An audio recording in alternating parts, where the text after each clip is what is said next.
안녕하십니까. 하나증권 리서치센터에서 자동차 업종을 담당하고 있는 송선재 애널리스트입니다.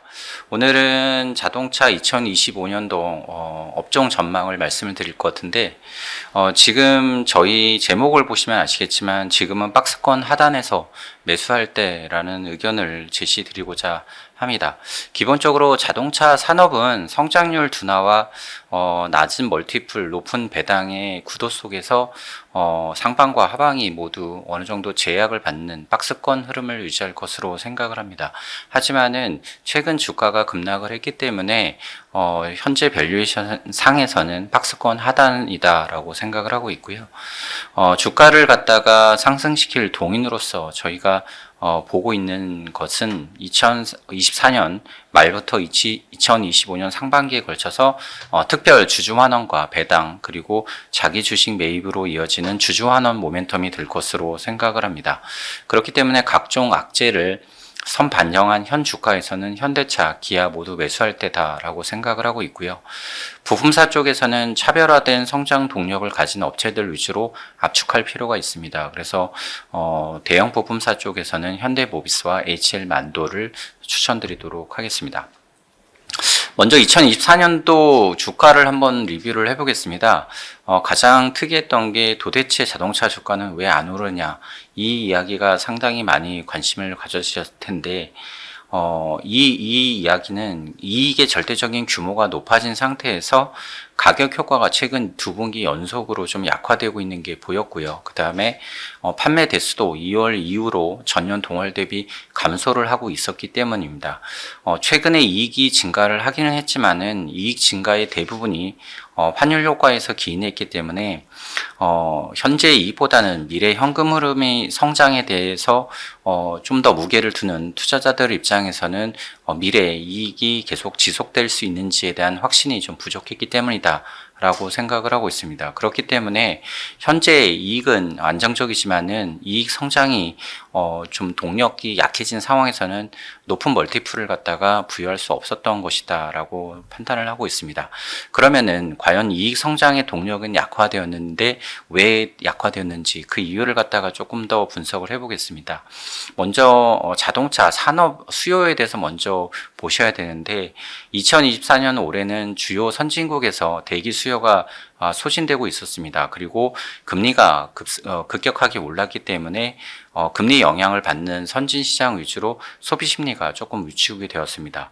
그리고 중국 자동차 시장도 부진했기 때문에 전반적으로 글로벌 자동차 판매는 1%대 증가에 그칠 것으로 보입니다.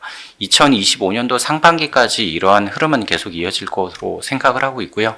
다만 최근에 물가가 좀 둔화가 되고 있고 주요 국가에서 금리 인하의 기조가 형성되고 있기 때문에 하반기로 갈수록 선진국 쪽에서는 구매 여건이 개선될 것으로 생각을 합니다. 그래서 내년도에는 2%대 증가가 예상이 됩니다. 다만 전반적으로 상반기보다는 하반기가 조금 나아질 것으로 생각을 하고 있고요.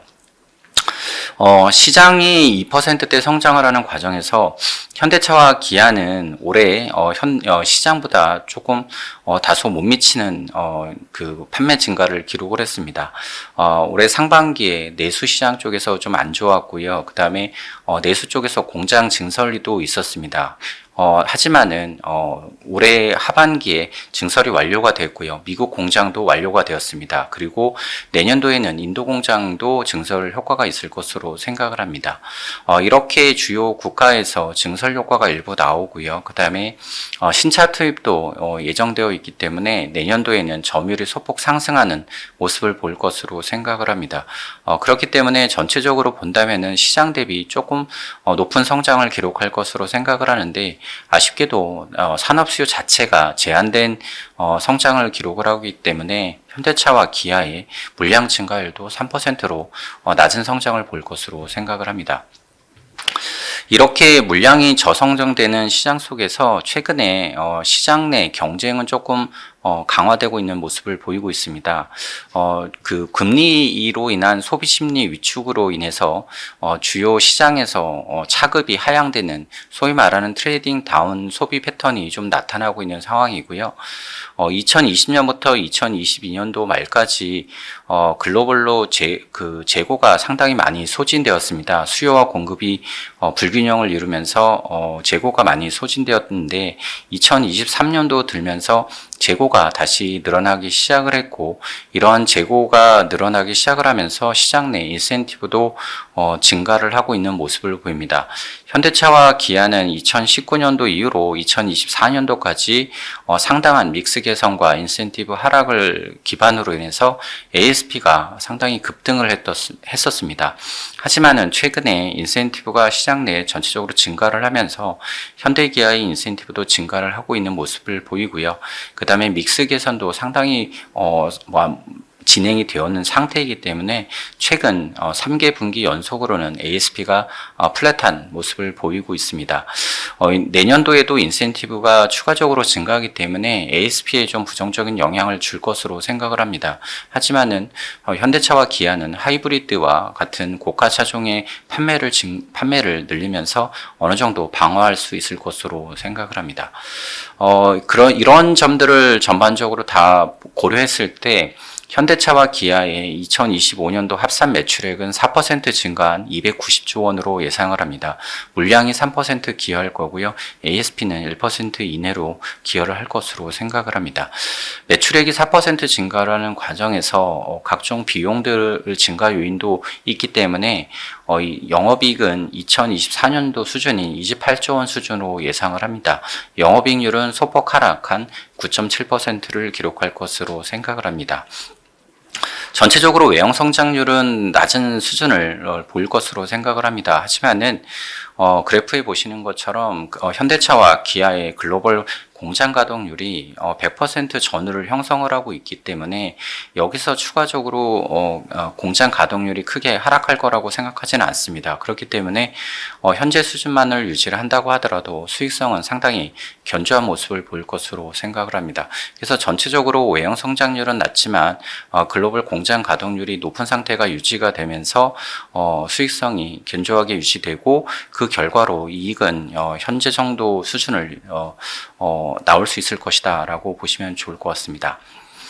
이런 상황 속에서 최근 자동차 업종의 주가가 많이 하락을 했습니다. 3분기 때는 환율에 대한 우려가 좀 있었고요. 그 다음에 최근에는 미국에서 트럼프 전 대통령이 재선을 하게 되면서 그거에 대한 우려가 좀 많이 반영이 된 것 같습니다.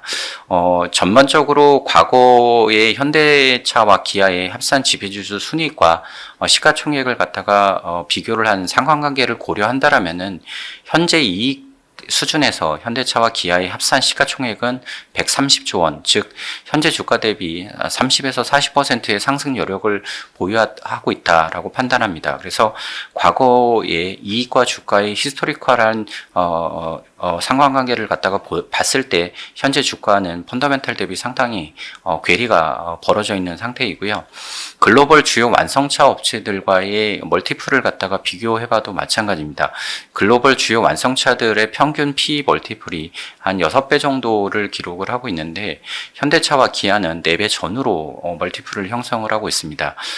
도요타와 상해기차라고 하는 멀티플이 높은 업체를 제외하고 보더라도 글로벌 피어들의 평균적인 멀티플이 5배 초반 중반을 기록을 하고 있기 때문에 어떤 기준으로 보더라도 현대차와 기아의 멀티플은 경쟁상 대비 낮은 상황이다라고 보고 있습니다. 그렇기 때문에 전체적으로 자동차 업종이 성장성이 좀 없어서 성장성 프리미엄을 차치하고 보더라도 최근에 지나치게 벌어진 밸류에이션 할인은 주가가 밸류에이션 콜까지 가능한 수준까지 하락했다라는 판단을 가능하게 하고 있습니다. 그래서 저희는 현재의 주가는 상당히 앞서서 제목에서 말씀드린 것처럼 박스권 하단 수준이다라고 생각을 하고 있고요. 다만 이제 많은 분들이 이제 고민하시는 게 자동차 업종의 주가가 싸다는 건 아는데 과연 이걸 갖다가 주가를 끌어올릴 만한 동인이 무엇이냐라는 걸 갖다가 좀 고민을 하십니다. 아쉽게도 지금 현재로서는 인더스트리적인 요인으로서 주가를 끌어올릴 만한 동인은 그렇게 커 보이지는 않은 상태이고요. 오히려 이익을 방어하는 정도 수준으로 생각을 합니다. 실제로 밸류에이션을 갖다가 끌어올리면서 주가를 갖다가 움직일 동인으로서 저희가 보고 있는 거는 주주환원 강화입니다. 현대차와 기아가 각각 주주환원을 올해 크게 강화를 한 상태이고요. 내년도 이후로도 추가적으로 주주환원은 강화될 것으로 생각을 합니다. 먼저 현대차 기준은 현대차는 TSR 즉 총 주주환원 수익률 기준으로 봤을 때 35%를 제시를 했습니다. 이 중에서 배당 성향이 25%이고요. 10%는 자사주 자기 주식 매입과 소각을 통해서 달성을 합니다. 그렇게 된다면은 3년간 4조 원, 약 연간으로 봤을 때 1.3조 이상의 자기 주식 매입 소각이 이루어질 것으로 생각을 합니다. 현재 주가 기준으로 배당 수익률이 6% 전후를 기록을 하고 있고요. 우선주 기준으로는 8% 전후를 기록할 것으로 보입니다. 자기 주식 매입 소각도 추가적으로 있기 때문에 총 주주 환원 수익률은 8% 중반을 기록할 것으로 생각을 합니다. 기아는 현재 배당 성향 25%를 기록하고 있고요. 그 다음에 연간 5천억 정도의 자기 주식 매입 소각을 진행을 하고 있는 상태입니다. 현재 배당 수익률은 7% 전후가 나오고요. 자기 주식 매입 소각까지 포함을 하게 된다면은 주주환원 수익률은 8% 중반이 나올 것으로 생각을 합니다. 현대차가 TSR 35%를 기준으로 하고 있고 기아는 현재 TSR 기준으로 30% 정도 초반 정도를 기록을 하고 있습니다. 그렇기 때문에 궁극적으로 본다면은 현대차의 35% 수준까지 중장기적으로 올라갈 것으로 생각을 하기 때문에 향후에 이 자기주식 매입 소각의 규모가 늘어날 수 있다라고 전망을 하고 있습니다. 이렇게 높은 주주환원 수익률은 주가의 하방을 지지하는 동시에 적정 밸류에이션 멀티플을 상향시키는 동인으로 작용을 하면서 주가에 긍정적인 영향을 줄 것으로 생각을 합니다. 그래서 2025년도 전체적인 자동차 업종의 주가를 전망을 해본다라면은 올해 하반기와 마찬가지로 내년에도 인더스트리적인 요인에서는 상장률 둔화가 상방을 갖다가 제약하는 요인으로 작용할 거고요. 하방에서는 낮은 멀티플과 높은 배당 수익률이라는 구도가 주가를 지지하는 요인으로 나올 것으로 생각을 합니다. 그래서 전반적으로 현재 PER 4배 정도 수준에서 바닥을 형성을 하면서 그 2025년도 상반기에는 주주환원 모멘텀이 주가를 끌어올리면서 박스권 내 상승 동력이 될 것으로 생각을 합니다. 올해 하반기부터 내년 1분기 중에는 현대차가 인도법인 IPO를 통해서 매각한 자금을 가지고 특별 주주환원을 일부 할 수 있을 것으로 생각을 하고 있고요. 내년도 1분기에는 현대차와 기아 각각 3월 배당에 대한 기대가 형성이 될 것으로 생각을 합니다. 그리고 2분기 이후로는 추가적으로 현대와 혹은 기아가 자기 주식 매입을 갖다가 또 연간 목표에 진행을 하기 때문에 결론적으로는 내년도 상반기까지는 이런 주주환원 모멘텀들이 상당히 주가에 긍정적인 영향을 줄 것으로 생각을 합니다. 추가적으로 주가가 올라갈 수 있는 인더스트리적인 동인을 갖다가 살펴본다면은 현대차 그룹의 그 미국 메타플랜트 공장이 생산 증가하고 거기서 전기차 모델들이 판매가 호조를 보인다라면은 인더스트리적인 요인에서 밸류에이션 재평가가 가능할 것으로 생각을 하고 있고요. 자율주행 부분에서의 기술적 진전도 중요한 포인트이기 때문에 이 점에 대해서는 관심을 가지시면 좋을 것 같습니다. 부품사들 쪽에서는 아쉽게도 부품사들은 가격적인 효과와 그 다음에 환율적인 효과가 완성차 대비 좀 약한 업체입니다. 그렇기 때문에 전체적으로 본다면은 산업 전반적인 물량 저성장이 자동차 부품업체들한테는 약간의 동반 둔화의 요인으로 작용을 하고 있습니다. 그렇기 때문에 자동차 업체들은 최근에 보면은 굉장히 PE 멀티플이 낮고 싼 업체들이 굉장히 많습니다. 하지만은 주가를 끌어올리는 동인으로서 봤을 때는 주요 자동차 내에서 사용량이 많아지는 부품을 생산하는 업체이거나 아니면은 한국 이외에 타 오이로 납품이 증가하는 업체로 투자 종목을 압축할 필요가 있다라고 생각을 하고 있습니다. 저희는 대형 부품사 쪽에서는 현대모비스를 실적 턴어라운드 관점에서 말씀을 드리고 HL 만도 같은 경우는 타 오이 확대 스토리로 말씀을 드리도록 하겠습니다. 2025년도 자동차 업종 내의 주요 이슈는 두 가지로 생각이 됩니다. 첫 번째는 전기차 시장의 회복 여부입니다. 2024년도에 글로벌 전기차 판매는 20% 초반을 기록할 것으로 보이는데 중국이 30% 중반을 기록하고 나머지 시장에서는 4% 이내로 싱글 정도 성장을 할 것으로 생각을 합니다. 그렇기 때문에 올해 전기차 판매는 실질적으로 봤을 땐 중국만이 올라갔고 나머지 시장에서는 거의 소위 말하는 캐즘일 정도로 상당히 부진한 성과를 보였습니다. 내년도에도 글로벌 전기차 판매는 비슷한 20% 정도 성장을 볼 것으로 생각을 합니다. 하지만은 그 안에서 중국은 올해 2024년도에 성장률이 워낙 좋았기 때문에 기저가 높아지는 관계로 증가율 자체는 다소 둔화가 될 것으로 생각을 합니다.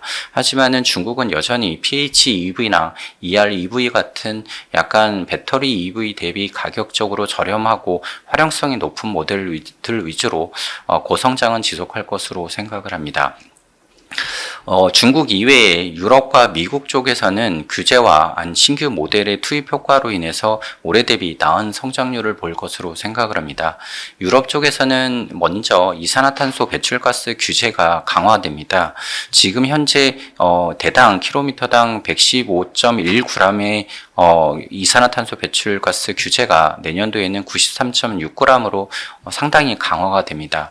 이런 배출가스 규제를 어길 경우에는 벌금을 내야 되기 때문에 완성차들 입장에서는 어떻게든 전기차에 대한 판매를 늘리는 전략을 가져갈 것으로 생각을 합니다. 그렇기 때문에 가격적인 효과든 아니면은 강제적으로 할부랑 리스나 이런 쪽으로 좀 더 그 판매를 늘리든 어떻게든 간에 전기차의 판매는 조금 유럽 시장에서 반등할 것으로 생각을 하고 있고요. 미국 쪽에서는 저가 전기차 모델들의 투입들이 계속 예정이 되어 있습니다. 현재 미국 시장도 주요 그 전기차 모델들이 다들 중형 이상급의 모델들이 많은 상태이기 때문에 이런 모델들이 결국은 소비자들한테 어필할 수 있는 한계가 있기 때문에 이거보다 좀 저가의 전기차 모델들이 투입된다라면 세그먼트 확장을 통해서 전기차 시장이 성장할 수 있을 것으로 생각을 합니다. 물론 이 미국과 같은 경우는 트럼프 행정부가 새로 이제 그 정권을 갖다가 이양받고 나서 친환경차 정책을 어떻게 가져갈 것인가 이 점이 조금 영향을 줄 것으로 생각을 합니다. 이 부분에 대해서는 요 다음 장에 말씀을 드리고요.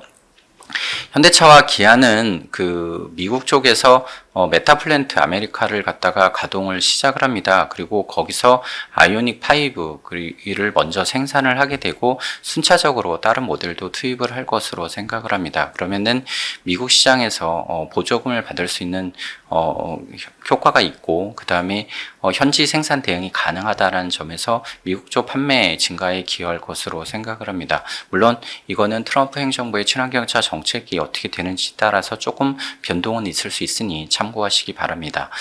이 이외에도 기아가 EV3 그리고 EV4를 갖다가 상반기 하반기에 글로벌로 투입을 할 거고요. 현대자동차는 아이오닉 9이라는 모델을 갖다가 내년도 상반기에 투입을 할 예정으로 있기 때문에 중국 이외의 지역에서 판매 회복을 좀 기대할 수 있을 것으로 생각을 합니다. 그래서 전기차의 판매는 올해보다는 나은 모습을 보일 것으로 생각을 합니다. 두 번째 이슈는 최근에 트럼프 행정부가 이제 2기가 되는 상황이 발생을 했기 때문에 이게 자동차 업종에 어떻게 미치는지 이게 내년도에 중요해질 것으로 생각을 합니다. 전반적인 거는 불편한 좀 환경이다라고 보시면 좋을 것 같습니다.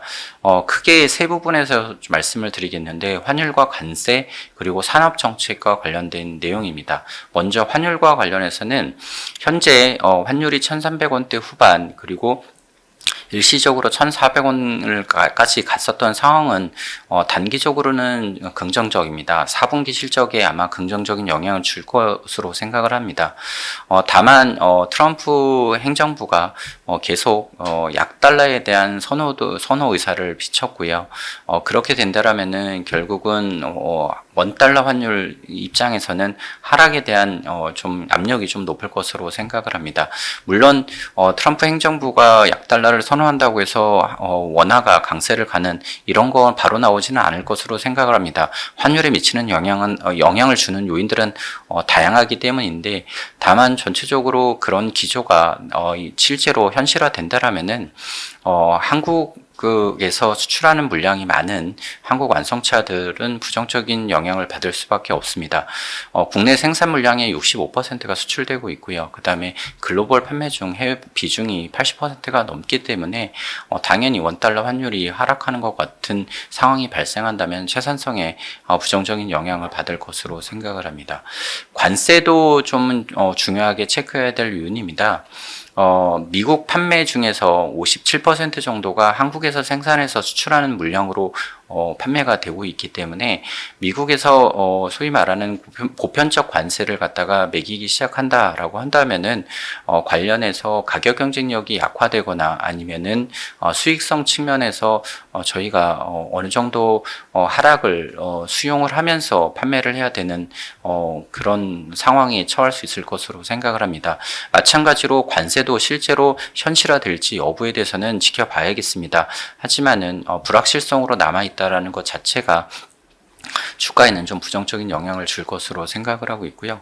관세 부과에 대응을 하기 위해서 현지 생산을 갖다가 늘리는 방법이 있겠지만은 공장을 갖다가 증설하는데 시간적으로 그리고 모델적으로 한계가 있다라는 점 감안한다라면은 전반적으로 모든 관세를 회피하는 100%의 방법은 없다라고 보시면 좋을 것 같습니다.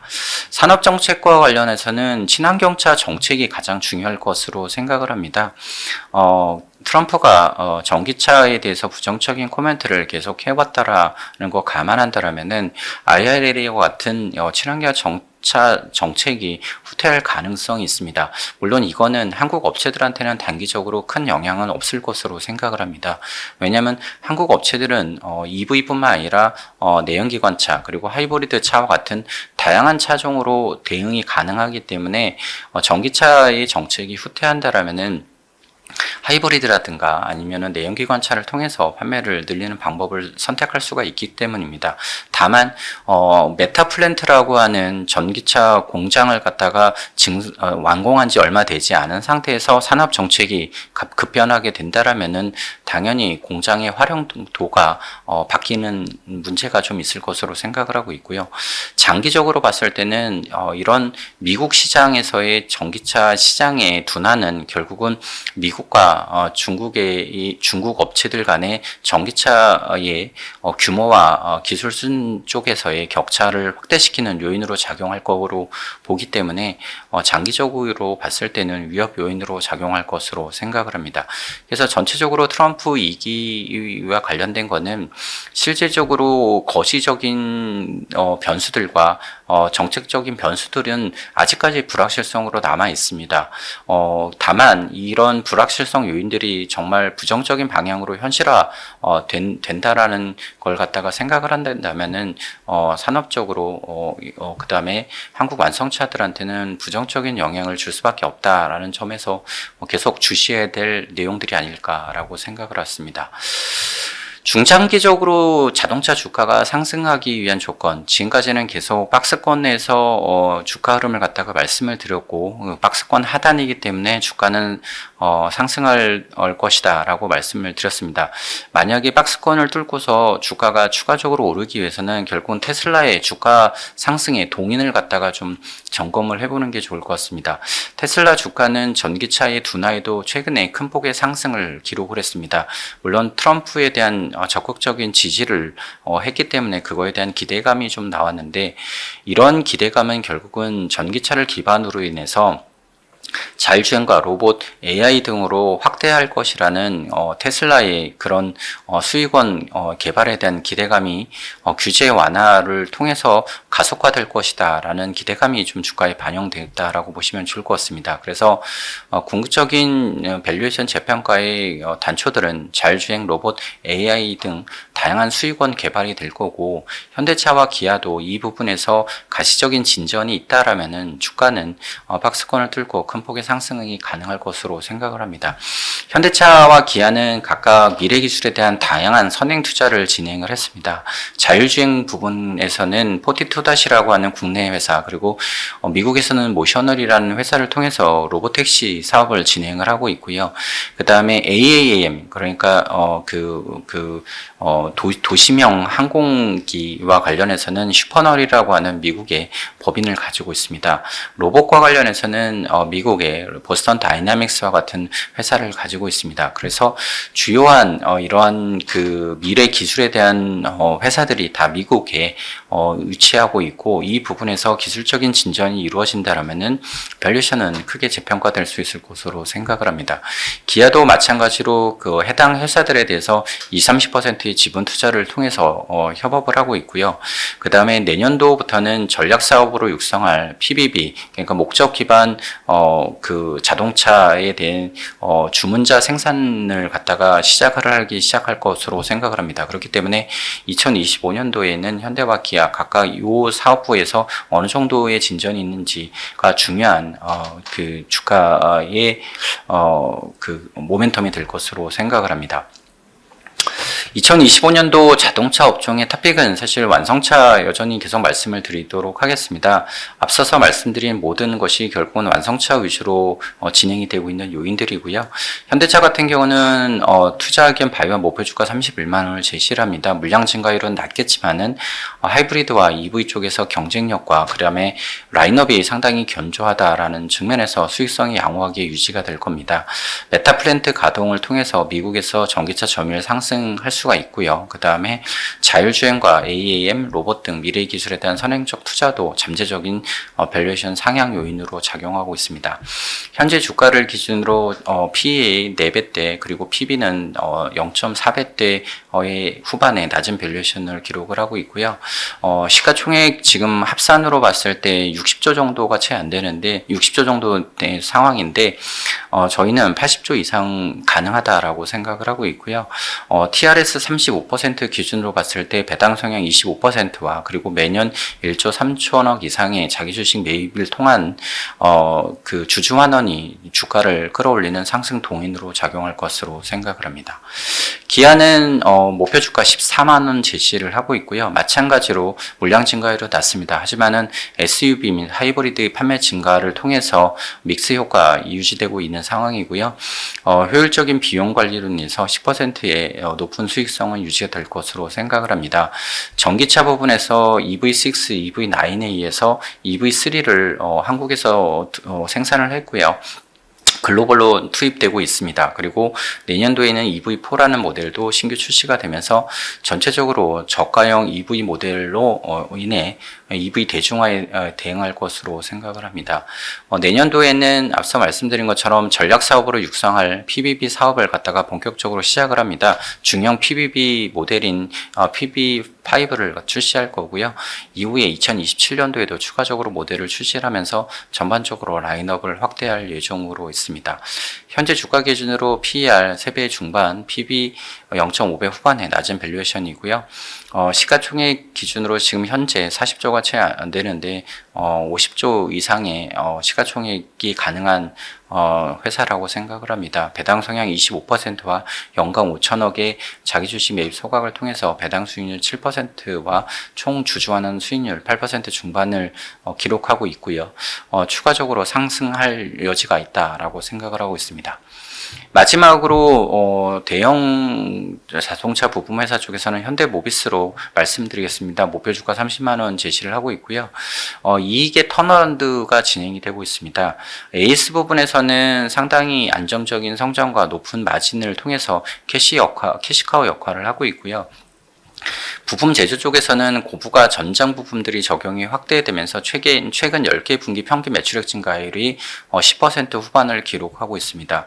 전동화 부분에서는 전기차가 둔화가 되면서 해외 신공장 가동까지 이어지는 상황에서 적자가 당분간 이어질 것으로 생각을 합니다. 하지만은 중기적으로 BEP 통과할 경우에는 기업가치 상향 요인으로 작용할 가능성이 있기 때문에 현재 전동화 부분에 대해서 적자에 대해서 많이 우려를 하고 계시지만은 결국은 전동화 부분에서 현대차와 기아가 판매가 늘어나게 된다라면은 현대모비스의 전동화 부분도 성장한다라는 관점으로 좀 지켜보시면 좋지 않을까라고 생각합니다.